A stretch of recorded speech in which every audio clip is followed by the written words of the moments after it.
Hai, Movie Trip di sini. Hari ini saya akan menjelaskan film thriller Korea yang berjudul Everyone Is There.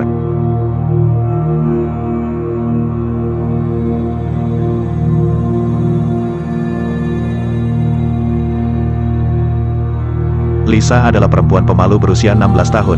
Dalam adegan pembukaan, dia berlari menuruni bukit di tengah hutan. Pakaiannya robek dan wajahnya penuh luka. Tiba-tiba dia tersandung tangga dan jatuh ke bawah. Dengan kekuatan yang tersisa, dia memohon seseorang untuk membantunya dan dia pun jatuh pingsan. Dalam adegan berikutnya, Lisa berada di rumah sakit. Luka parahnya terlihat jelas di siang hari. Untungnya seseorang menemukannya di hutan dan membawanya ke rumah sakit. Di luar, dua petugas polisi sedang mendiskusikan kasus. Dilihat dari laporan intimidasi sebelumnya, polisi yakin bahwa Lisa diganggu oleh gadis-gadis di sekolahnya. Tapi sebelum melanjutkan kasus, mereka harus mendapatkan pernyataan resmi dari Lisa. Mereka juga telah mencoba menghubungi orang tua Lisa, tetapi ibunya telah meninggal dunia beberapa tahun yang lalu, dan ayahnya di luar negeri. Ayahnya tidak ikut campur dalam hidupnya dan tidak peduli bahkan jika dia meninggal. Ketika dia sadar kembali, kepala detektif polisi Mr. Kim memperkenalkan dirinya. Dia menanyakan beberapa pertanyaan tentang kesehatannya dan insiden yang terjadi kemarin. Tapi Lisa tetap diam hingga interogasi mereka terganggu oleh guru wali kelasnya Miss Lee. Dia mendesak petugas untuk pergi dan membiarkan gadis itu beristirahat sebentar. Niat jahatnya jelas ketika dia mencoba untuk menghentikan Lisa untuk memberitahu siapa yang sebenarnya melakukan ini. Untuknya, Mr. Kim kemudian melihat tiga wanita parubaya di ambang pintu. Mereka adalah ibu dari gadis-gadis yang dicurigai menggertak Lisa. Dia membayangkan bahwa mereka ingin mengancam Lisa atau menyuapnya agar tidak mengatakan apa-apa. Dia meminta mereka untuk pergi. Secara hukum tidak diperbolehkan untuk bertemu dengan korban.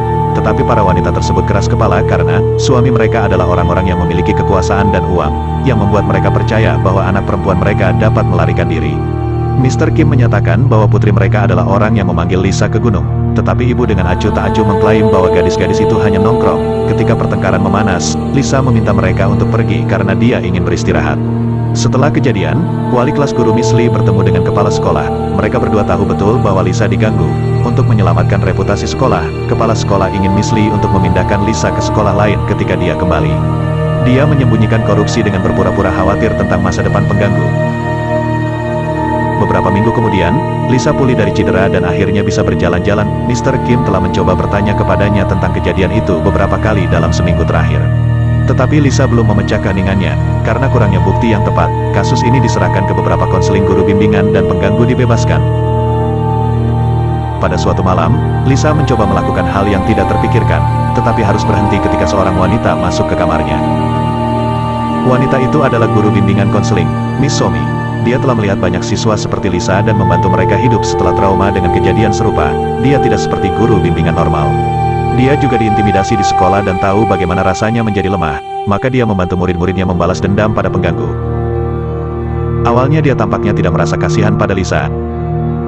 Dia membuat dia mengingat kejadian malam yang membuat Lisa hancur dan menangis. Ketika dia tenang, Miss Somi memintanya untuk tetap hidup sampai dia kembali lagi. Pada hari Lisa dikeluarkan, dia dikunjungi oleh pemimpin pengganggu Nayeon. Dia telah membawa seragam sekolah barunya.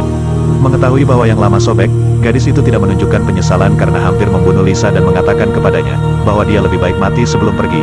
Dia juga mengancamnya untuk menjauh dari polisi setelah dia pergi. Somi memasuki ruangan setelah mendengar seluruh percakapan, membawa Lisa ke rumahnya dan membantunya menetap. Setelah itu Lisa pergi ke lingkungan tempat ibunya dulu tinggal sebelum kematiannya. Dia mengenang masa lalunya. Seketika seorang pejalan kaki menarik perhatiannya. Dia mengikuti gadis itu dan segera mengetahui bahwa dia kembarannya yang identik bernama Jenny. Lisa mencoba untuk bersatu kembali dengannya, tetapi Jenny berjalan pergi tanpa minat. Terungkap bahwa orang tua gadis itu bercerai sebelum mereka lahir. Kondisi keuangan ibu semakin lemah, maka dia meninggalkan Lisa di rumah ayahnya dan mulai tinggal bersama Jenny. Saudara perempuannya tidak pernah bertemu setelah kejadian. Dan Lisa harus tinggal bersama ayahnya yang menganggapnya sebagai beban.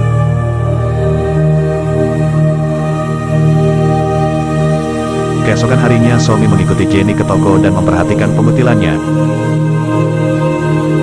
Dia menghentikannya di luar dan meminta bantuannya. Bahkan ketika diberitahu bahwa saudara perempuannya hampir diganggu sampai mati, Jenny tetap tidak tertarik, dan percakapan mereka setuju untuk membantu ketika Somi menawarkan uangnya. Di malam hari ketiganya bertemu di rumah Somi. Dia menyarankan mereka tinggal bersama selama seminggu atau lebih, sampai rencana pada kesimpulan. Jenny bukan penggemar ide, tapi dia setuju untuk lakukan itu.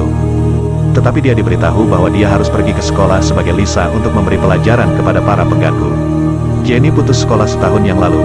Baginya tidak ada jumlah uang yang layak untuk pergi ke sekolah lagi.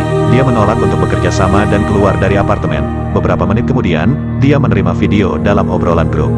Video berisi Lisa yang diganggu. Sekelompok gadis merobek pakaiannya, mendorongnya ke tanah dan menendangnya berulang kali. Sementara seorang gadis dengan tawa menjengkelkan merekam semua yang dibuat. Jenny sangat marah sehingga dia kembali ke apartemen dan menyebut Lisa pengecut. Diperlihatkannya video itu mengingatkan Lisa pada malam yang traumatis dan membuatnya hiperventilasi. Melihat saudara kembarnya dalam kondisi seperti itu, Jenny tidak bisa tidak merasa kasihan padanya. Banyak tekad, dia bertanya pada Somi di mana dia dapat menemukan gadis dengan tawa menjengkelkan itu. Pada hari berikutnya dia pergi ke sekolah. Ketika teman-teman sekelasnya melihat perubahan nyata dalam perilakunya tetapi tidak ada yang memperhatikannya, sampai kelompok pengganggu memasuki kelas. Si pengganggu dengan bersemangat duduk di meja Jenny dan memanggilnya imut. Karena tawanya, Jenny menyadari bahwa Nayeon adalah gadis dalam video. Dan orang yang membuat semua orang menindas Lisa.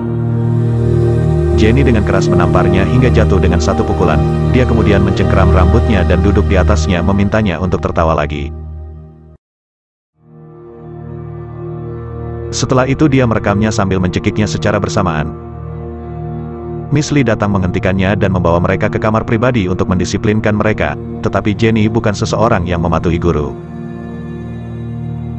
Ketika dia dan Miss Lee sendirian, dia mendekatinya dengan pena secara halus mengancam untuk menikam Miss Lee. Dia ketakutan saat Jenny memanggilnya karena tidak adil pada Lisa hari itu. Jenny kembali ke rumah dan menunjukkan Lisa video Nayeon.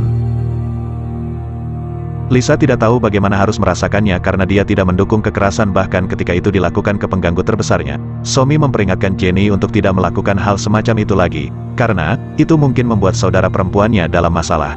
Keesokan harinya adalah ulang tahun si kembar. Untuk pertama kalinya dalam hidup mereka Lisa memberitahu Jenny betapa sulit hidupnya, karena dia tidak pernah mendapat cinta apapun dari orang tuanya. Jenny bersimpati dengannya karena hidup dalam kemiskinan bersama ibunya. Keesokan paginya Jenny tertidur, jadi Lisa memutuskan untuk pergi ke sekolah sendiri. Dia percaya bahwa sejak Nayeon diberi pelajaran, dia tidak akan main-main dengannya lagi. Di sekolah ibu Nayeon dengan kepala sekolah mendiskusikan cara untuk memindahkan Lisa ke sekolah lain. Wanita itu takut bahwa dia akan mencoba untuk membalas dendam pada putrinya dan ingin dia pergi sesegera mungkin. Prinsip korup meyakinkannya bahwa mereka akan mengurus situasi. Sementara Lisa sengaja mendengar percakapan mereka dari ambang pintu dan berlari ke kamar mandi. Di sana dia menabrak Nayeon. Sebelum mengunci diri di dalam, Nayeon yang ingin membalas dendam membuang seember air padanya. Lisa kembali ke rumah basah dan jatuh ke tanah karena kelelahan. Somi membantunya, sementara Jenny marah besar karenanya. Dia segera menelpon Nayeon dan memintanya untuk datang ke gunung, jika dia tidak ingin video pemukulan Lisa di internet. Takut dihukum karena bullying, Nayeon lakukan seperti yang diperintahkan. Ketika dia sampai di gunung, Jenny memukul kepalanya. Setelah sadar dia menemukan tangan dan kakinya diikat dan mulutnya diplester. Jenny melepaskan pita dari mulutnya dan dengan paksa membuatnya minum sebotol penuh air dan kemudian dia mengeluarkan botol lain yang berisi asam. Nayeon dengan tangisan membuat Jenny tertawa lebih keras. Dia menuangkan asam itu ke dekat wajahnya, tapi berjanji untuk tidak membunuhnya. Sekarang Nayeon hampir tidak bisa bernapas dan menangis histeris. Jenny melepaskan kakinya dan menyuruhnya untuk melarikan diri jika dia ingin tetap hidup. Si pengganggu mengambil kesempatan itu tetapi jatuh beberapa meter. Saat itu Lisa tiba di tempat kejadian dan mencoba membebaskan Nayeon karena dia tidak ingin ada lagi orang yang terluka. Beberapa detik kemudian Somi mengikuti dan terkejut di tempat kejadian. Dia menegur Jenny karena kehilangan kesabaran dan memanggil ambulans untuk Nayeon. Di adegan berikut Jenny diinterogasi oleh polisi karena tidak ada yang benar-benar melihatnya dengan korban. Dia hanya tersangka. Somi datang dan menyuruh petugas untuk membiarkannya pergi untuk sementara waktu. Petugas memutuskan untuk menunggu sampai Nayeon sadar, dan membiarkan mereka pergi keluar. Jenny mengklaim bahwa dia tidak menyesali tindakannya sedikit pun, dan akan melakukannya lagi jika dia memiliki kesempatan. Kecewa jadi Somi meninggalkannya sendirian dan kembali ke rumah. Tepat setelah itu ibu Nayeon menyerang Jenny memanggil namanya. Jenny dengan sombong mengolok-olok wanita itu dan memintanya untuk tertawa seperti putrinya. Sambil berdebat dia juga tergelincir bahwa apa yang dia lakukan hanya pengembalian. Petugas menyadari bahwa dia sebenarnya pelakunya. Ketika Mr. Kim memanggilnya dengan nama Lisa, dia mengklaim bahwa Lisa yang dia cari ada di rumah. Kemudian Mr. Kim dan rekan petugasnya mengemudi kembali ke rumah, tetapi Kim tidak bisa melupakan Jenny dari benaknya. Dia juga memperhatikan perubahan signifikan dalam perilakunya sejak dia berada di rumah sakit. Dengan curiga bahwa dia memiliki doppelganger yang dia kendarai ke rumahnya untuk memeriksa. Namun saat mencapai tempat dia menemukannya kosong. Saat itu, dia mendapat telepon dari rumah sakit yang memberitahu dia bahwa Nayeon telah sadar.